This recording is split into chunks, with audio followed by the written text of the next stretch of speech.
Hey guys, welcome back to my channel. If you're new here, we talk about health tips and the word of the Lord. All right, you guys, today as I was asking God, I was praying about a lot of things as per usual, and I ended up in Micah this morning, and then all of a sudden I was in Neum, and and then all of a sudden I started hearing wild ones, I'm after the wild ones. And I was like, Lord, oh Lord, what do you mean? And so, anyways, the health tip, I went and had breakfast this morning, and it's basil season, and I made myself some basil some pesto, put it on my toast with my egg. And I thought we should tell them about all the health benefits of basil. Basil is actually really good for your mental health. So there's a supplement back in the supplement days when I used to be a manager of some supplement brands, and holy basil is really good for anxiety and mental health, but it also has a ton of, has got vitamin K.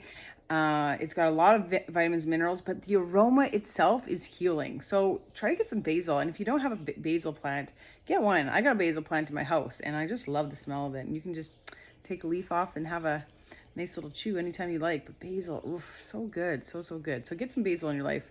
Make some pesto. And if you can't afford the pine nuts, because pine nuts are pretty expensive, I just mixed mine with I had some walnuts in my fridge or my cupboard, and I just mixed in some oil, some lemon juice, walnuts, and basil leaf, and there it was, pesto. It should last me a few days. Or you can make a pasta, of course, like other people make pasta. I make it on my sourdough toast.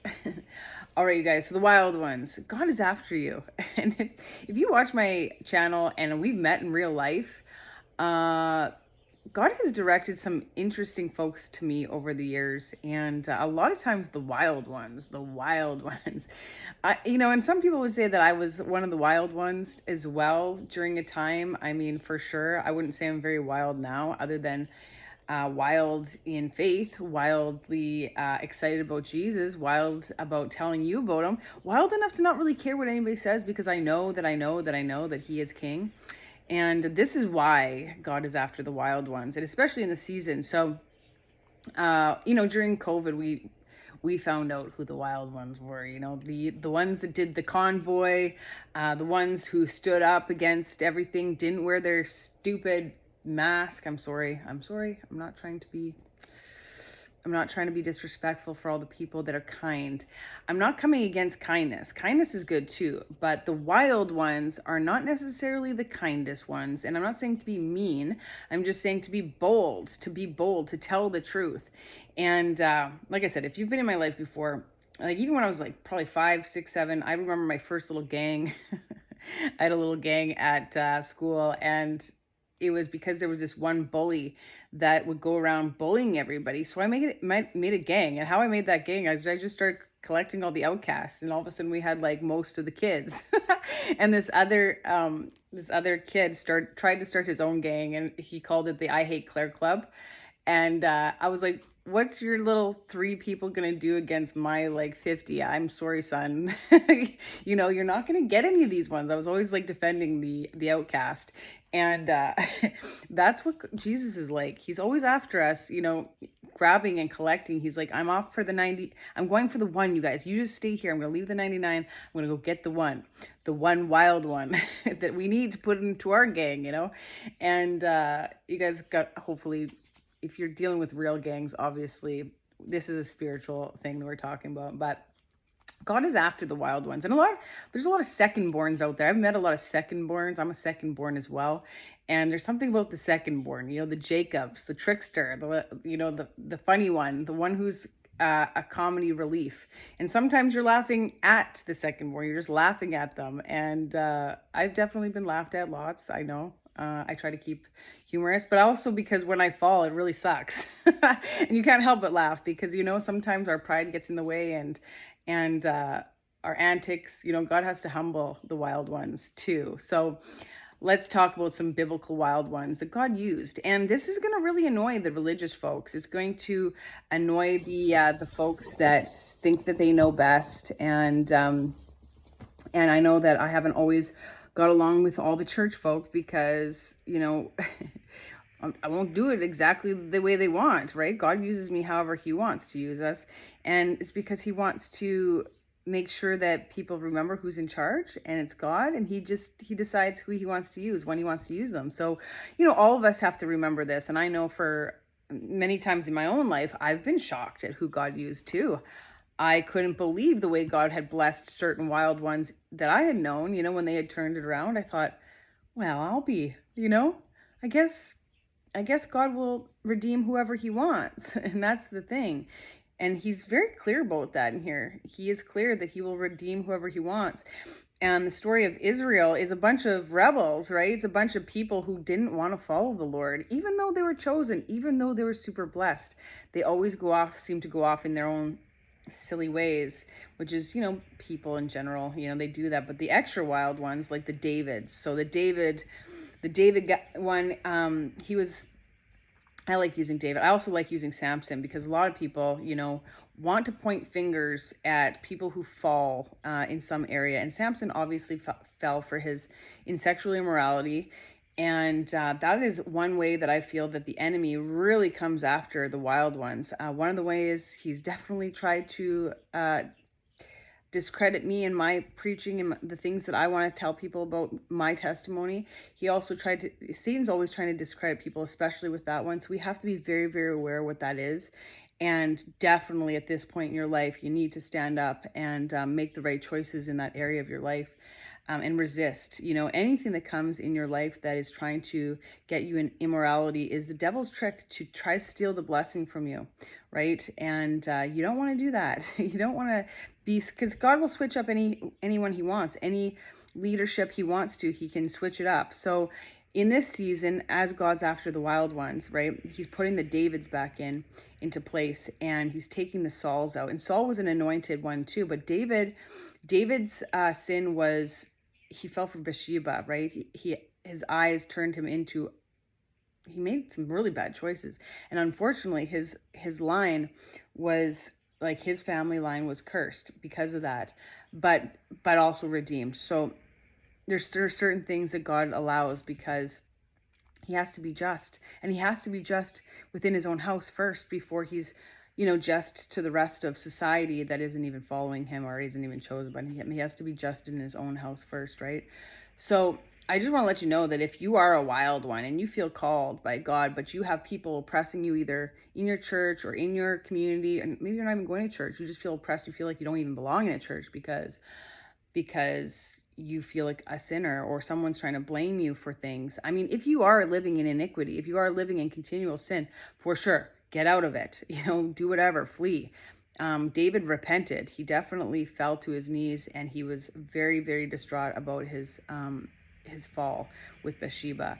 But God had mercy on both him and Bathsheba, and he made a way for them to make it right. And he also bore them a son, who ended up being a king as well. And the lineage was definitely blessed. And of course, Jesus comes from that lineage as well. So you have to know that God has a way, but He's calling out those ones that are, supposed to take their stand and supposed to speak the truth for their family lines, for, their communities, for whoever. I mean, maybe you're supposed to be on a platform like this. Who knows? Like, I'm not God. I just know that people have been put in my life, and I know that he's calling out the wild ones. And it might not be all the way that you think. Maybe you didn't go through all the steps to be, I didn't go to Bible school. I didn't study the Bible the way that, the church would have you study the Bible, or even the family lines telling you that you have to go to Bible college or whatever. No, Jesus just gave me the book himself, and he taught me through life, and he taught me through experiences, and he taught me spiritual warfare, and he's taught me all the different things that I needed to know to be able to come on here and talk to you guys about the truth, and to be able to encourage you and be a voice for the Lord, and I'm definitely one of the wild ones that he called out of, all kinds of situations. But the enemy, believe me, he will come knocking on your door as much as you'll answer it. So you have to close those doors. And it's been difficult. It's a difficult thing to navigate. But wherever God leads you, even if even if there's temptation, because we say, Lord, lead us not into temptation, but deliver us from evil. He does that by giving us the truth, so we can test all things. As different spirits or different people come into our life, we can test it based on the word of the Lord. And God would never lead you into unrighteous relationships. He's not going to lead you. He's not going to lead you into never-ending dating either. Like Satan will keep on testing certain things.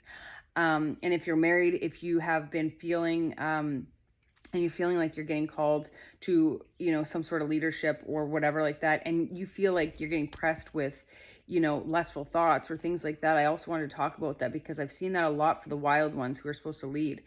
And he'll use social media, he'll use people, he'll use whatever, but you have to cancel it.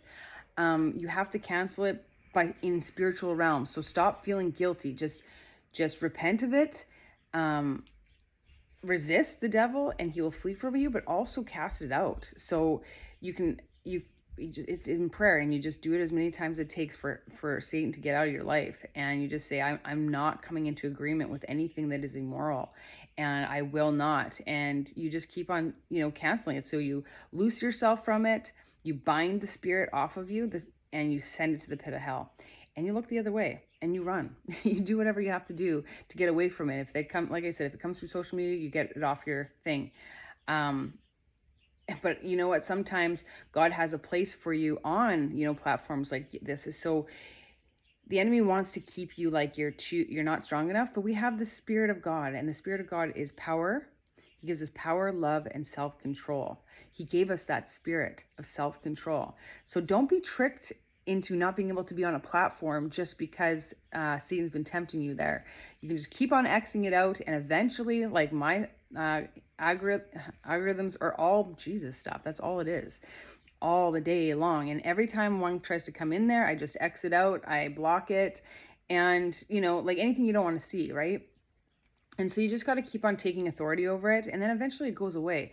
But I want you to know that it says that the enemy, the devil, comes at a more opportune time, so when you're weak. And this has happened to me multiple times where I'm very aware of it now, where he will come and try to, he's a tricky one. He will come and come and try to tempt you. And then if that doesn't work, he'll come, when you're sick or when you're down or when you've had your head hit or whatever, and he will come in like a savior, an angel of light. So we have to know these kinds of elements, because Jesus talks about it, that it's an angel of light, and don't underestimate the power that you can be used in someone's life too. So you need to make sure that you're not also leading people astray. Always ask God about your relationships. Always ask how they are being perceived by the other person and how you're perceiving them. Because if somewhere you're not right, the enemy will use you also, especially if you're a leader, especially if you have dedicated yourself to work for the Lord or to be with him. And he will try to make you look like the bad guy, because that's what he wants. That's what Satan wants. And that's what all the watchers are wanting. They all want to have something to accuse you. That's the witchcraft in this world. They're looking to accuse the brethren. That's what Satan does. He accuses the brethren, right? The brethren is the people, God's kids, right? God's chosen children. And he's always looking for a reason, because he's a legalist. Jesus came to set us free. He came to set the captives free from the legal bondage the enemy is trying to always throw in our face. And that's the guilt and the shame people feel. And so I want you to know, again, if you're feeling awakened to this message and you feel like you're one of the wild ones, ask God to clean you up, ask him to show you all truth, and then proceed to be wild for the Lord. Be a wild one for the Lord, because it's time. It's time to rise up into your leadership position. It's time to rise up into the truth and to lead other people, whether that just be your family or your community or the nations. I'm not sure you're called, but I know that we're called, and many are called and few are chosen. But if you're chosen and you're a wild one, read the story of Jacob, find out about that, learn about the exchange of blessings, how Jacob thought he, tricked his dad into giving him the blessing, but then he just got a double portion nonsense in his own life as well. So there's no such thing as destiny swapping. That's a complete witchcraft. False. It's gonna be falsified. There's no such thing as that. Even if you think that you've done it and you've won on some area of your life, whether it be, you're the Esau or you're the Jacob. Jacob was a trickster. He got it himself, but he was also redeemed again because he was chosen to be a wild one. And there's a lot of treachery for Jacob, a lot of treachery, unfortunately. And so there's no such thing as that. Esau was also blessed. They are both blessed. And God chooses whoever he wants. And sometimes the wild ones have to go through more treachery because they fall for stupider things. I'm a wild one, so I'm speaking from, a place of understanding. We've fallen for a lot of stupid stuff over the years. But he always is teaching us, and he uses us as a representation of his grace and mercy, which is all glory to God. Like, his grace and mercy are abounding and giving us a second, third, sometimes 15th chance. But this is your call, if, like I said, we run into each other, you're a wild one. And God has a special plan for you. And don't let anybody tell you that you're not good enough. That's complete bogus and garbage. God chooses who he wants to choose. And a lot of times he chooses the weak ones to profound the wise, right? So it is what it is. God chooses. God's the truth, and every man a liar. And we are blessed to know him. That's what I know. So anyways, I hope you guys just enjoy and endure. It's gonna get wildfire. All right, you guys, chat soon.